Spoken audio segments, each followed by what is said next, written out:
Hi, I'm Katie Roering. And I'm Eric Roering. And we're the founders of Fontana Candle Co. In 4 years, we took our hobby of making candles in our basement and selling them at craft shows and makers markets, and we turned Fontana into a nationally recognized e-commerce brand. This year, we are doing 7 figures of revenue and have 12 employees. So how did we do it? Welcome to the Candle Couple podcast, where we will share the nitty-gritty of scaling our e-commerce brand quickly. We are spilling the tea, so hopefully we can help you scale your brand quickly too. This is episode 17, What We Wish We Knew Before Starting Our Candle Business. Like and subscribe for more e-commerce success tips so you can build a 7-figure e-commerce brand too. There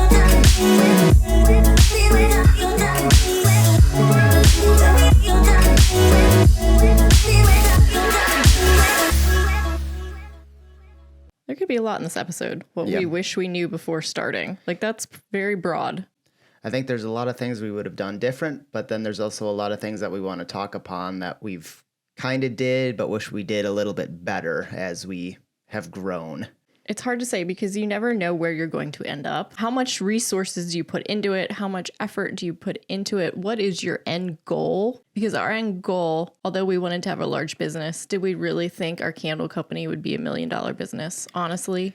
I mean, we always hoped and dreamed it would be, and that it could be our full-time jobs, but right. You always hope and dream, but those hopes and dreams aren't always reality. So I'll preface this and say maybe our list of what we wish we knew is going to be different than a couple of the other YouTube videos on this topic of presenters. Yeah, I think we have a different hindsight because we're at a different location. Yeah. And so I think there is a little bit different looking back of, oh yeah, now that we are bigger, we wish we would have set things up differently. If we would have just wanted to stay with a smaller company with you and I just working, there's things we wouldn't have done and wish we hadn't done. Right. I mean, the one candle channel, she does wonderful videos, just awesome videos. In her video, she made $30,000 selling candles last year. So compare that with our $1 million in candles. It's just going to be two different perspectives. Nothing wrong with either perspective. Nope. They're just coming from very different places. And like we've said in several episodes of our insight is only valid if you know what you want out of your candle company. If you want to just stay as a hobby and go to makers markets, that's going to be a very different thing than if you want it to become a full-time job with employees. Right. Like as we said in our one video, all we do is work. That's it. Our life is our business. It's our baby. We don't have children. We work 24/7. So if you don't want to put the time and sweat and blood and tears into your business, maybe don't have the goal of being $1 million business. I think one of the biggest things that we started talking about when we were prepping for this was if we are just looking to be our small candle company, then being an artist is fine. But if you want to grow, if you want to be a big company, being an artist is not what you are. No. You are not a candle maker. No. You are a manufacturing business. And if you are doing e-com, you are a fulfillment business. And you need to sell those candles, so you really become a marketing business too. Understanding what you want in this business, what you want out of it, is what you're going to have to put into it. So understanding from the beginning is going to be our number one tip. What do you want out of this business? We have said it in several episodes.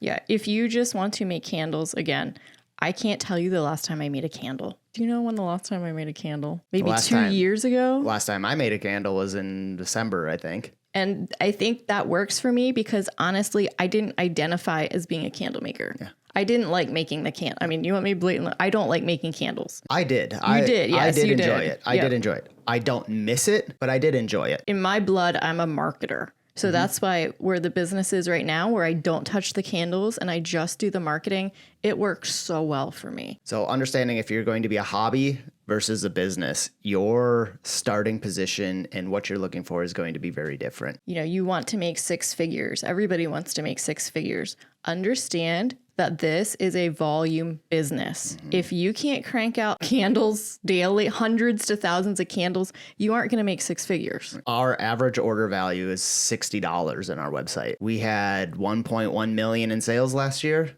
So you do the math and how many orders that is and how many candles that is. That's a lot of volume. Yes. And you have to be able to have the staff the facility, the infrastructure You're not, to be able you're to do not that. doing that volume at home. No. There's no way. I mean, Nor by yourself. We did a video about how much we made out of our home, and it didn't come close to the million. Understanding your niche, the market is a very crowded space. You need to understand what your offering is. Are you doing seasonal scents? Are you doing different size vessels? Are you doing kitschy names? Are you doing kitschy slogans? Understanding what you're doing is very important. Well, if you understand your niche, you then know where to find your customers. Yep. And that really forms your marketing strategy. I would say if you don't have a marketing strategy, really work on finding one. To backtrack a little bit, if you are just starting, if we look back at our first year of business before we got to be this big, what was our number one revenue generator?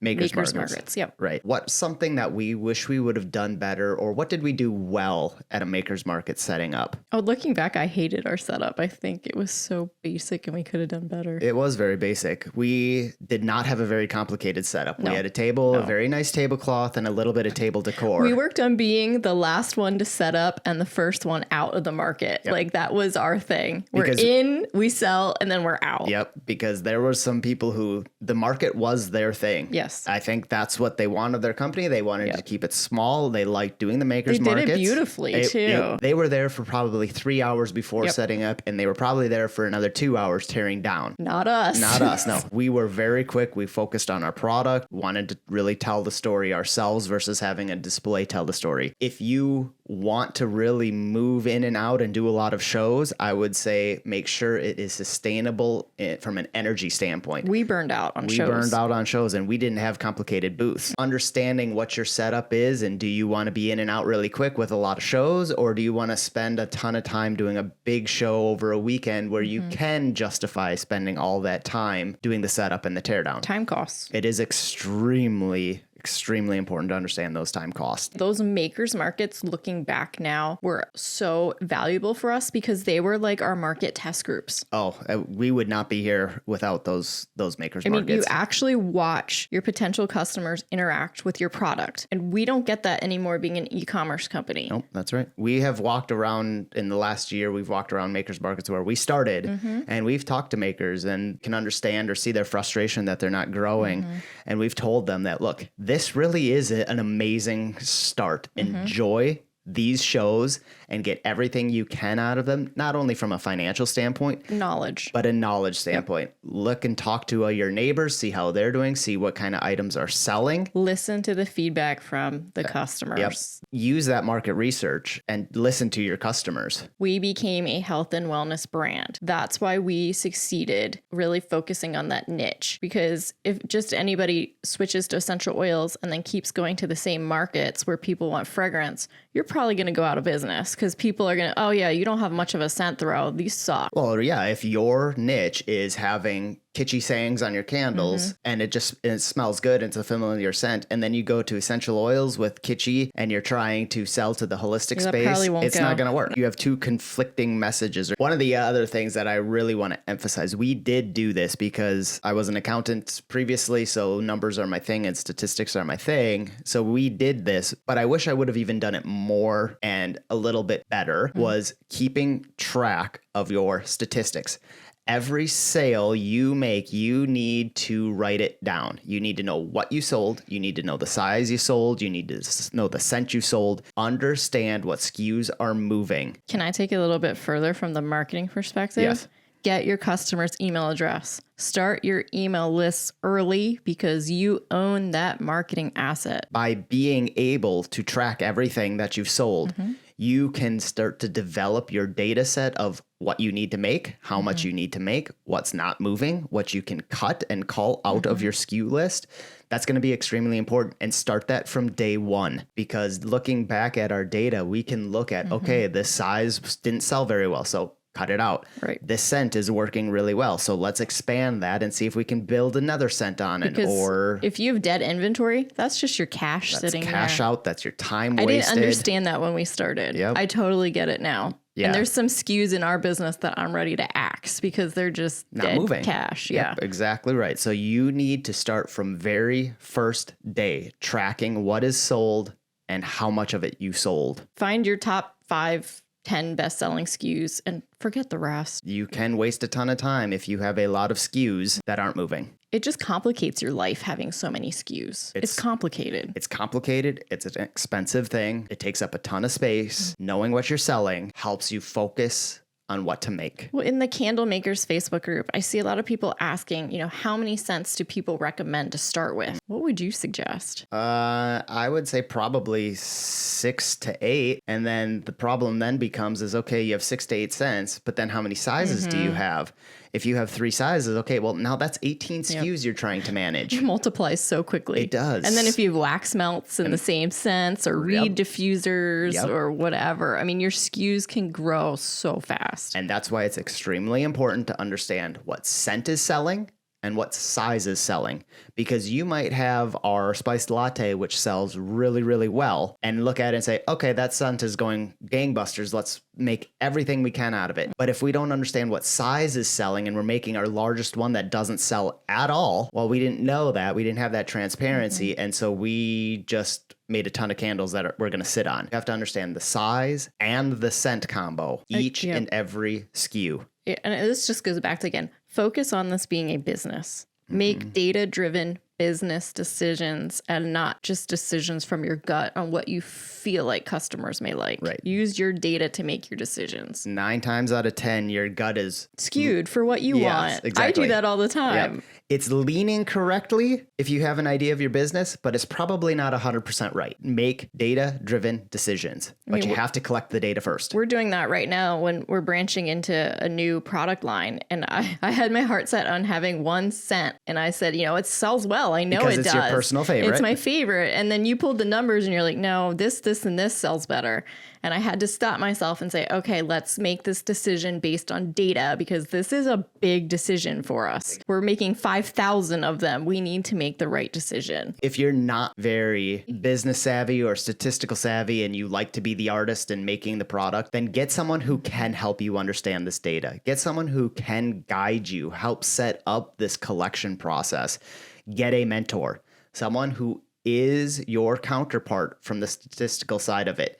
A business runs with multiple people because multiple people have different skills that they can bring to the table. The business needs multiple skills to survive. If you don't have all those skills, which I guarantee you don't, well, know what you're good at. Know what you're good at. And then find a mentor to help fill in what you're not good at. Do not go blindly into a business and sink a ton of money and time into it if you do not have help. It doesn't have to be hired. It can be a friend. It can be someone who's done something before and just ask them for advice. You could have multiple mentors. You could have multiple. We've had it. And a mentor doesn't necessarily have to be an official SCORE mentor like we have. But we have to plug how awesome the official SCORE mentors are. They are amazing. If you don't have a SCORE mentor, get one. Go to score.org, get a mentor. They're invaluable. But then also going to these shows, talk to your people next to you. They might be really good at a skill that you don't have, and just a 5-minute conversation with them of, hey, are you using any software for this or that? And just get some advice. That can be a mentor too. YouTube mentors. We're probably a mentor for some people now. Well, YouTube was a huge mentor for us from the beginning. Use every resource available. I would say just be careful with the online mentors because they're really good at marketing themselves. They toot their horn a little more than maybe some of them should. Even with what we're saying. Yeah. This is from our perspective. It's very easy online to say you're something that you're not. That you're not. Exactly. I see a lot of advice online that I'm like, Even the stuff we're saying, trust, but verify. Yep. Validate what anyone and everyone is saying, because ultimately it's your business and you are responsible for the outcomes. As you're starting, understand what you want out of this business. Is it a big business? Do you want to just be a hobby and be your artist? So if this is just your artisanal outlet, great. Then keep running with it and go. If you want this to grow, understand, collect data, and treat it as a business, not as your hobby. Have realistic expectations. If you want to make 6 figures, sit down and break down exactly what that means for you and how many candles you have to sell, and then figure out how to scale to reach those numbers. Keep learning and growing and pivoting as you learn. Track your sales, understand what SKUs are moving, understand what SKUs are not moving, and then cut those out. Do not be something for everyone. If one person asks you for 1 cent, don't jump to make it and then have a ton of dead stock because no one else wants it. It's okay to say no. It's really hard, especially in the beginning. But if you understand your niche, if you are convinced of your niche, if you know where you want to go, stick with it. Just remember, this is a volume business. So those custom orders of 1 to 2 candles,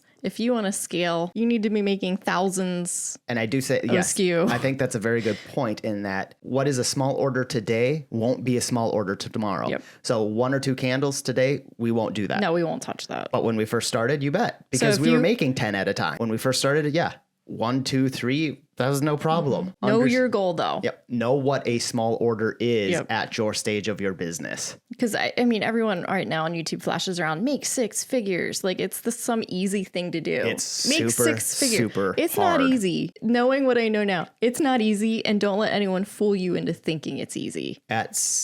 Now at 7 figures, it is much harder doing this business than when we were at $30,000. It is 100 times harder. Make sure you are ready for that additional challenge and that is what you truly want. Yes, because it will take over your life. It will consume everything you have. But I mean, we're enjoying the rides. I love what we're doing. Subscribe and follow along for more e-commerce success tips so you can build a 7-figure commerce candle brand too. And if you have any suggestions for future episodes, drop a comment below. We'd love to have an idea of what you guys want to hear from us.